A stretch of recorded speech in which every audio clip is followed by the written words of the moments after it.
Trojans Live is brought to you by Allstate. The Trojans are in good hands with senior wide receiver Stephen Mitchell. Jordan Moore, John Jackson are joined now by Stephen. As I said, 7 catches, 71 yards, and a touchdown. He wishes it was in a winning effort, though, on Saturday, his final game in South Bend. Stephen, what's the mood of the team? Let's start with that. I mean, that is, Coach used the word humbling. I mean, you have a real pulse to the locker room. What's it like right now? Honestly, our mood is pretty up. You know, we've been down before. This is nothing new for the Trojans. Yeah, so, that's true. You know, we just have to come together as a team, which we did. Our leaders came up, spoke to the team. You know, we're just moving forward to the next game. You know, we're worried about this Pac-12 championship that we're going to get. So, on to Arizona State, which is a great team. So. Yep.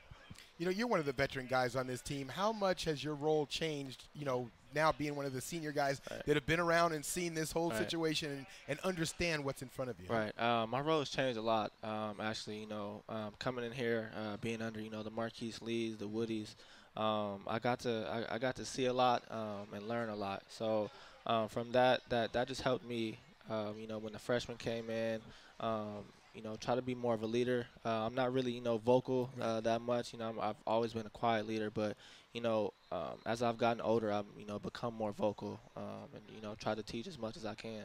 Well, you mentioned those guys, and I want you to talk about your role, but I want you to talk about your actual role on the field, because I sort of always thought of you as a slot receiver because that's what you played. Yeah. But maybe you played that because Juju was on the outside, Darius is on the outside, and all of a sudden I saw you on the outside this year, and I was like, man, can he make that change? And to me, you have been fantastic out there this season.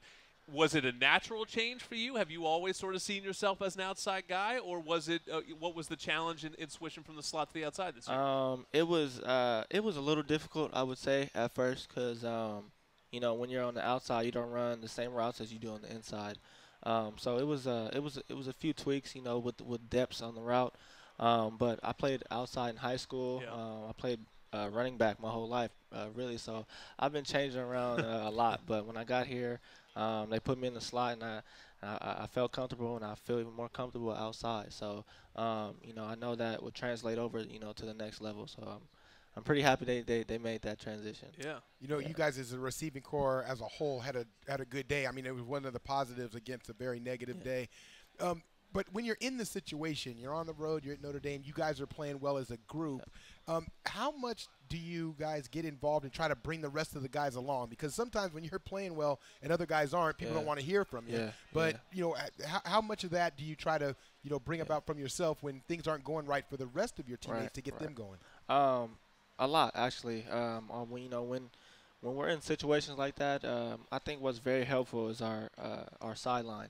You know, we get pumped up, you know, when we see our team, you know, pumped up on the sideline, pumping us up. So when we're in situations like that, some things we try not to do, you know, is get down on each other. We have to uplift each other, you know, go to the next play. Don't worry about that last play. You know, it's in the past. We can't do nothing about it. So just go to the next play. When halftime, you know, Coach Helton, you know, gave us a speech saying that, you know, we that's not the way we play. You know, we're a better team than that, and we agree. So, you know, when we came out in halftime, we were on the go. But, you know, Notre Dame, they very prepared team. They played their butts off. You said something to me interesting earlier in the season, which was you felt like you were more prepared for this knee rehab, because you had experienced it with the other knee. Now, you've injured ligaments in both of them during your career here.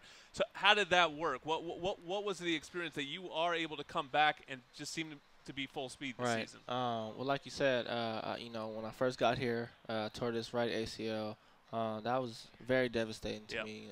I had never been through summer right before your freshman year, right? I had never been through anything like that before, and it was a tough transition. You know, it was a tough transition.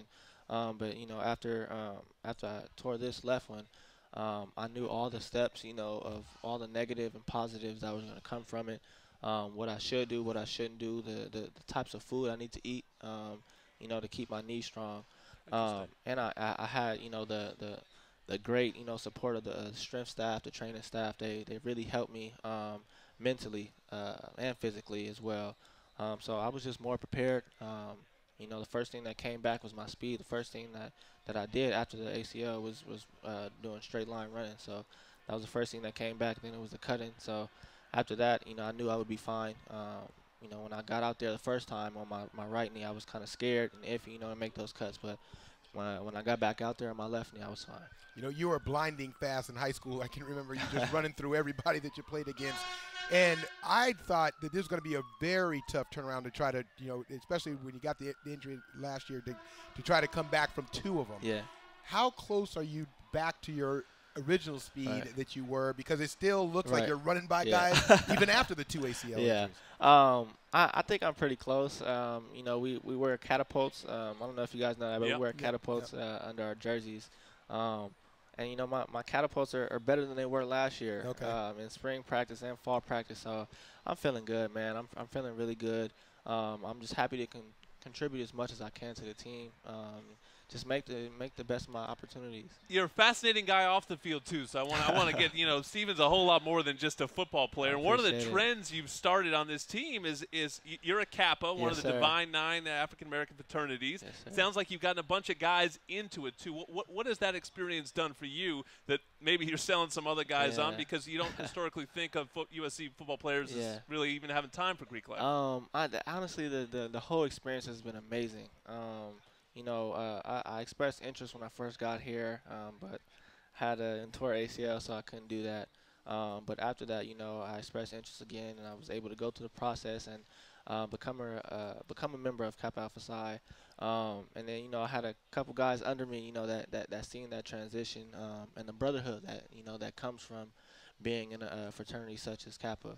And, you know, once they found out, you know, I took them under my wing, and you know, now we're just, you know, bringing them in there. So it's good to have that, you know, that double brotherhood in the locker room. The Kappas were the best fraternity when I was going to school here. So I just have to ask, are the parties still as good as they were back in the old days? The parties are always amazing. It's not about supposed to be about the parties. Oh, yeah, I just had to get that in.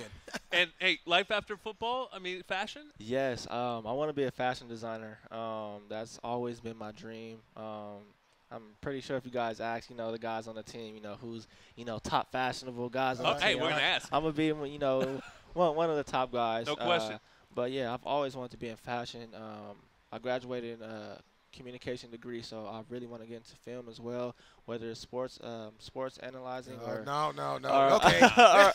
whether I want to go into film. I really want to go into film, you know, acting and all that. So. A true Renaissance man. We got to get him off now. I'm trying to get my job. A true Renaissance man, and you know, there's a handful of guys that wear these patches that have already graduated. Steven was one of those we talked about. Chris Hawkins, the same thing. A guy already has his degree from USC. Now he's playing his best football on his way out. So thank you, Steven Mitchell, for getting 2 points for safety trap to 20% with the Allstate Distinguished Driver Discount. Safe drivers can instantly save up to 20% on car insurance just for having a clean driving record, and that's on top of other discounts. Call 1-410 Los Angeles area Allstate agents today. Well, we got the sense that the fans needed a pep talk, so we called in Coach Cody. Sean's next on Trojans Live.